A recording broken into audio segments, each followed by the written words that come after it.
welcome back to the Daughter Arise channel. Hope that you're well this afternoon. I'm doing absolutely fine.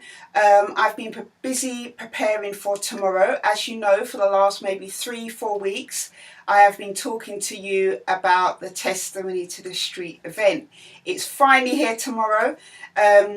I can't explain to you how I feel. I think I'm a little bit nervous, but I'm not scared, but a little bit nervous as to how it's going to go. But because I believe, God is in this and He's with me, I'm sure that it is going to go fine.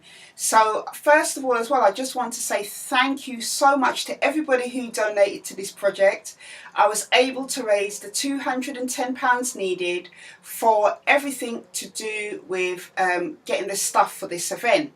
So we've got the t-shirts, we've got the roller banner stands, we've got the megaphone, the leaflets. We have everything we now need. Oh, let me show you one of the t-shirts.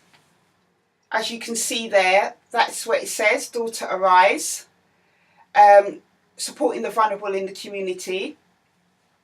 So me and 5 other ladies are going to be supporting me tomorrow as I share my story, my testimony about how God has helped me to overcome the obstacles that sexual abuse left behind, about my story in the first and foremost part of it, because that is important for people to know, because not enough people are sharing their experiences out of fear, guilt or shame.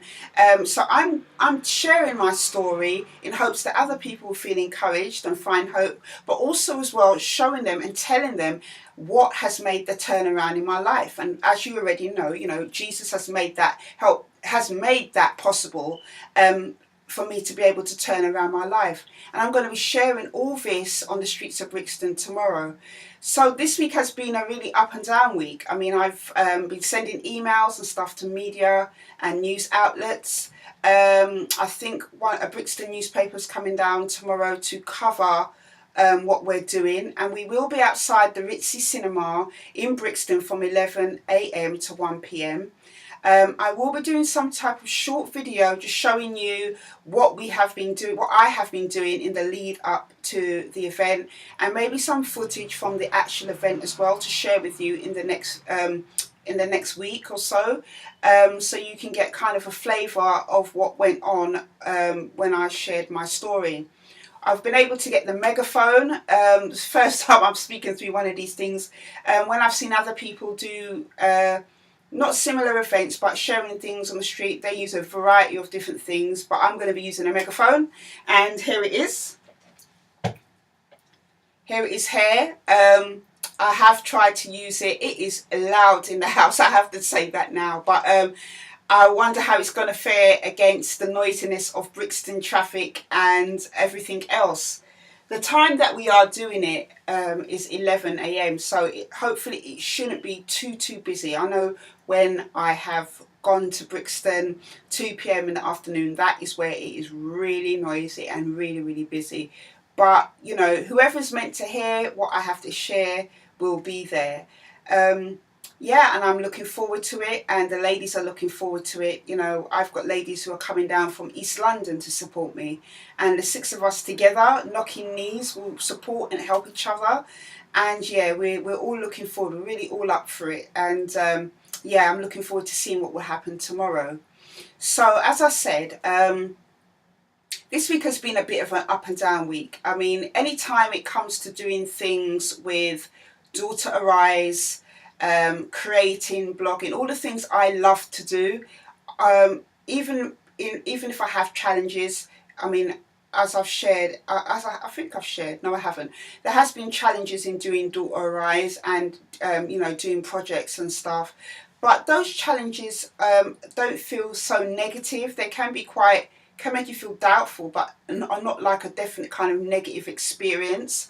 As there are in other environments in my life that I have to go into, whether that's a work environment, or whether some situations I'm finding extremely hard. And because of that, going into certain environments, I am beginning to have more bad days because of this than good days.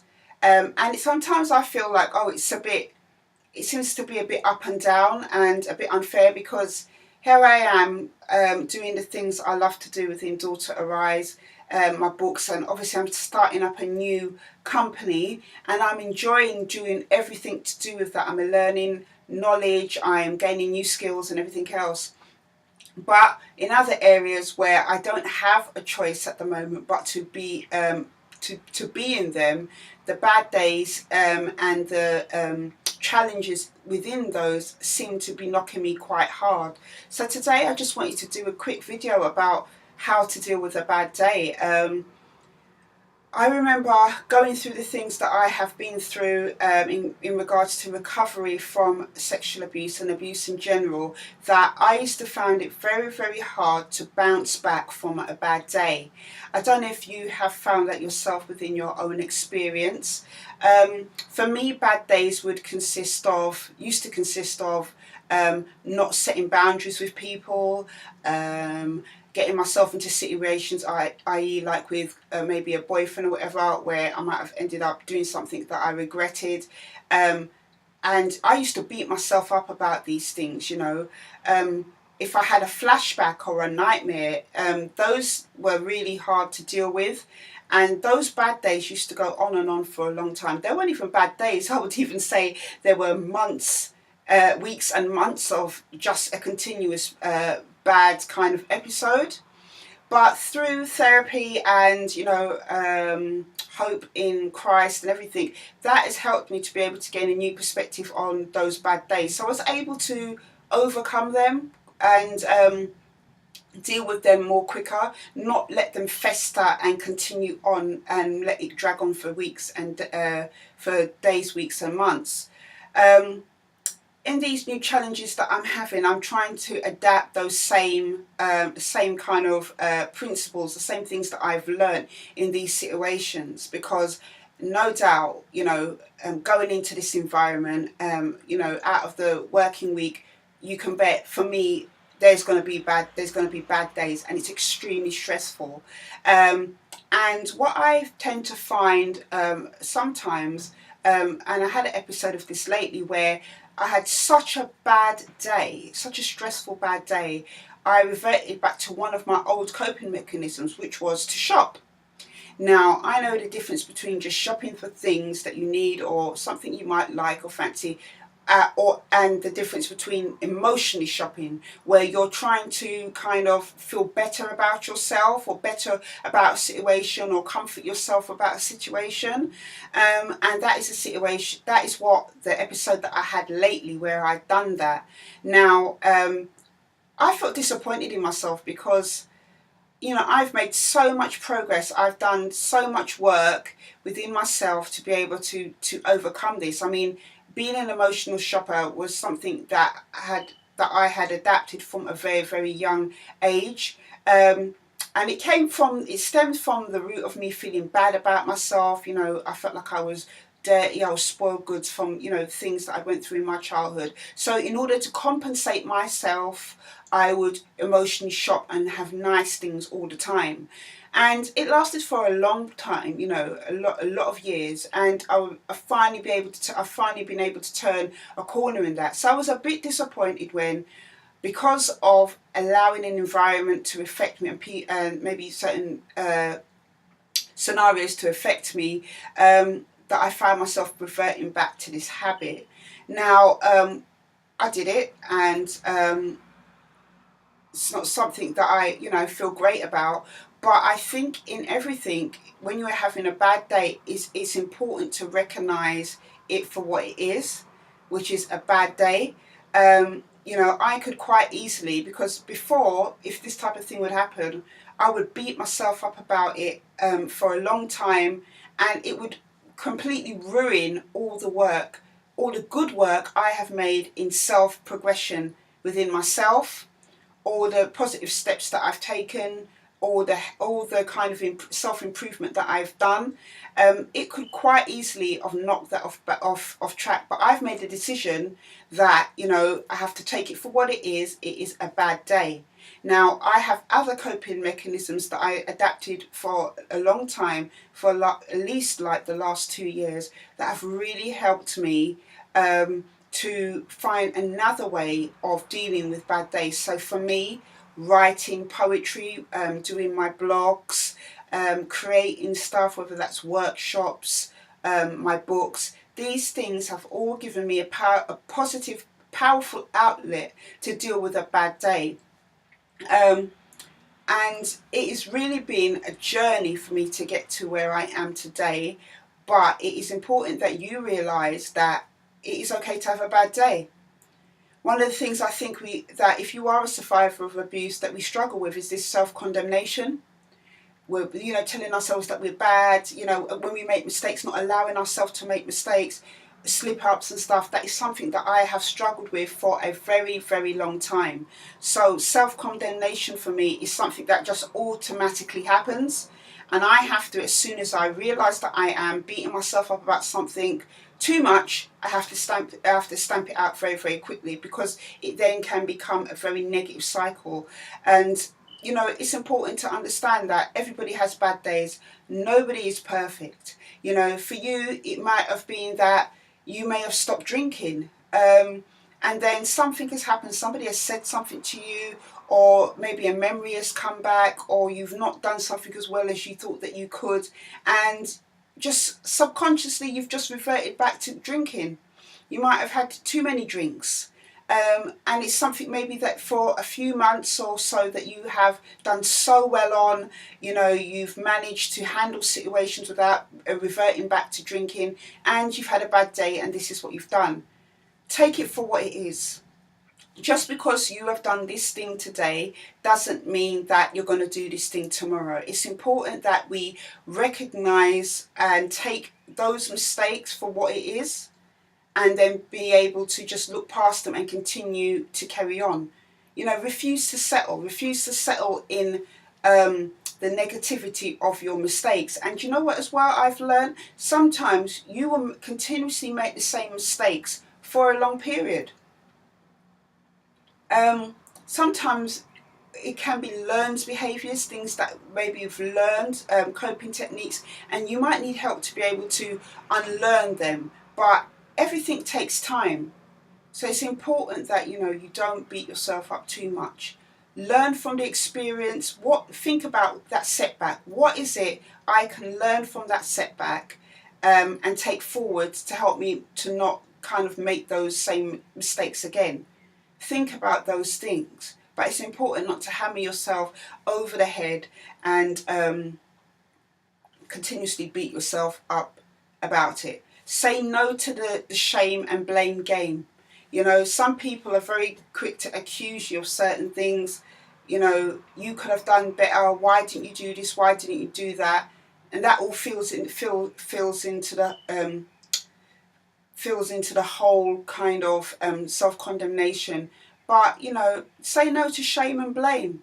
These are things I think as survivors that we continuously struggle with. The shame, the blame, the self-condemnation. These are things behaviours and attitudes towards ourselves is something that some of us readily just take on completely. But then when we're doing well, doing positive things, making progress in areas of our life, we're not quick to clothe ourselves in that and encourage ourselves in that. It's something that we have to work on continuously. But it is important that you say no to shame and blame. What is it going to achieve? You've already made the mistake. You've already drank the drink. You've already spent that money. You've already, given into that certain behaviour. Or, what is it going to achieve now to beat yourself up about it and blame yourself about it? Every day is different. So it's better to focus on moving, getting back up on your feet, and starting again. I think all these things are important. What you can learn from it, especially if you, somebody like me, I'm quite a reflective person. I think about all aspects of my life quite a lot, and not in a way to self-criticize myself, because I think I've been on this journey for a long time. In knowing myself. Since 22 years old, I've been on this journey of knowing myself and liking myself and learning to accept myself. So I'm quite a reflective person. So if there are things in my life that I have found hard, or challenges or obstacles that I have found a bit difficult, I like to kind of think about, how can I move forward from it? And it's something that I've had to learn over time. It's something that you might have to learn over time. But I'm quite reflective, and I do think about these things quite a lot. I like to try and progress in every level of my life. I'm always a person that is looking to progress. For me, progression is the only way for me. I'm not looking to regress. I'm not looking to fulfill other people's expectations of me. I'm looking to fulfill my own expectation of myself. And my only expectation is to continue to do better. I don't try and measure myself against anybody. So if I have a bad day, I take it now for what it is. I look on it, what I could learn from it, how I can progress through it, what will I do differently next time if the same scenarios come up. And sometimes lately what I found, as I said, with this environment, the same scenarios keep coming up again and again. And some weeks I will do okay, other weeks I don't do so well, but I know it will get to a stage where I will nail it and I will overcome it. And I do that. I get help to be able to do that through prayer. For me, prayer is what is helping me to completely not get myself into any situations, and helping me to not give into a bad day. Because yesterday was so bad. And I had to, on my break, I had to go and get my Bible. I went into a private room and I just read a psalm. I read Psalm 103. I prayed. I asked my God to help me, because I felt like I was drowning in this bad day, and things were just going wrong. But I had a sense of peace. I got a colleague to pray with me as well. And, I came back out and I dealt with the rest of the day. I didn't want to get myself into certain situations, but I was able to recover from it.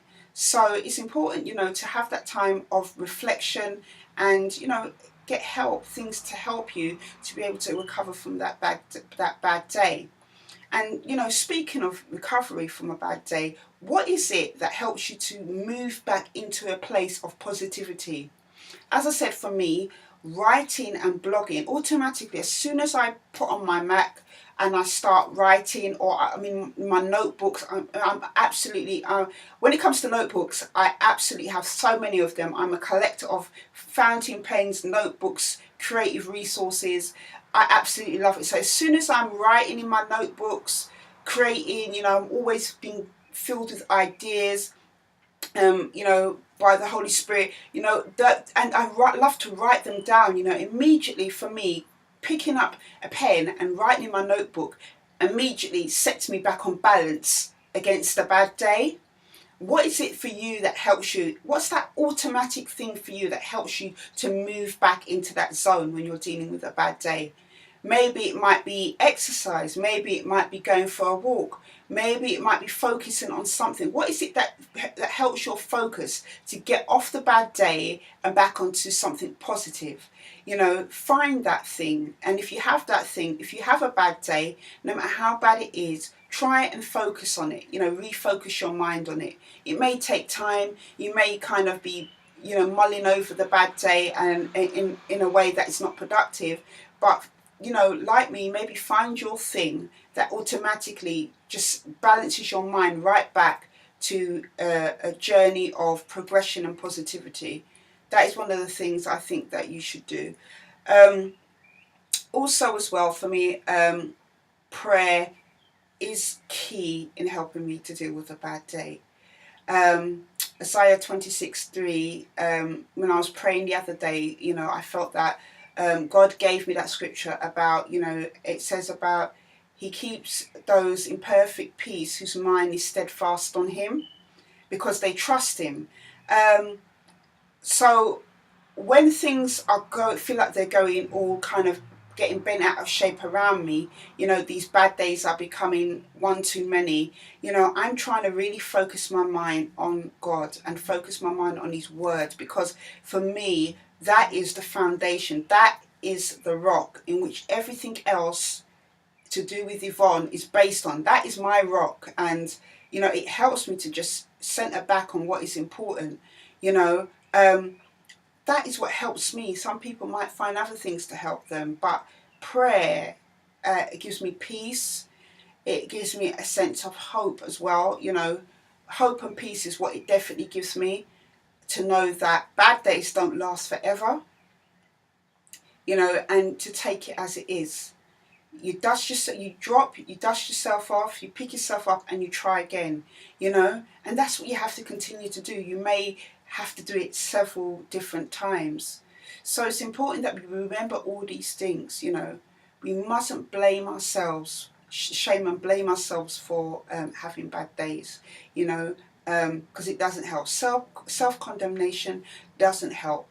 You know, refuse to settle in your bad day. Don't, you know, I know you might be disappointed in yourself because you've slipped up, you've done something you shouldn't have done. You know, you didn't handle the situation you felt that, you know, in the way that you felt that you could handle it. But don't let the emotions of disappointment and, you know, don't let emotions of disappointment allow you to stay in that place of feeling down. Because as I said, you know, for me, for a long time, those bad days, I didn't recover from them quickly. And they used to go on for days, weeks and months. So refuse to settle. Don't blame yourself, you know. And self-condemnation is not going to help you. Get yourself back on track. Refocus. Think about that, you know, what is that thing that is going to help you to get naturally, without any effort, naturally helps to get you back on track from recovering from a bad day. You know, and find that very thing that is going to help you to focus and to move on from it. You know, it's important that we do these things to help us, because, you know, no one's going to be able to always be there to encourage you to get out of having a bad day. We have to find those kind of internal things when we're going through this patch to help us to get us back refocused. If you do have a dependency issue, a disorder, a depression, a mental health issue, you may need support to be able to get back on track. So if you have a counsellor, speak to them. You know, there are helplines out there like Mind, Samaritans, who can help, so you can just talk about stuff, and you know, they're there to listen and may be able to possibly give you some little tips to help you to recover from a bad day. But I am determined that, you know, nothing is forever. I have been through worse days than this, and worse situations and challenges than this, and I am assured, because, you know, I've come through it. I can testify to the goodness of God who has helped me to get through it, that my bad days that I've been having in certain areas of my life are not going to last forever, and yours won't last forever either. You know, it's important as well, you know, you kind of look outside of your circumstances. So that might mean, you know, maybe helping somebody else in need, doing something, you know, a hobby or something to focus away from the bad day. Because if we sit and we kind of remain in it, it will become our focus, and it can help us to get into situations where we might feel really down and really, really depressed. So that is the video. This is just what I want to share with you today. I hope in some way that it has helped, because this is an area, as I said, in certain places in my life where I'm having this challenge at the moment, and I'm doing this video not just to remind you, but to remind me that bad days do not last forever, and to look for those silver linings to help us out of it. You know, that will help. You know, that will always help us. Also, as well, I forgot to say, at the end of this video, on the left, on the right hand side of the screen, you'll see the Daughter Arise symbol. That is for you to click to subscribe to this channel. I've been doing a lot of things to try and teach myself. You know, I don't just make these videos, I edit them, and I'm trying to make them better as they go along. So if you see the circle symbol, that means that you can click on that, and that will take you through to subscribe. And also as well, the video that comes up in the other side of the screen is maybe a video that you might have not checked out. So please check out my other videos, and I hope to see you in the next video. I hope you found this helpful. Take care and have a great weekend.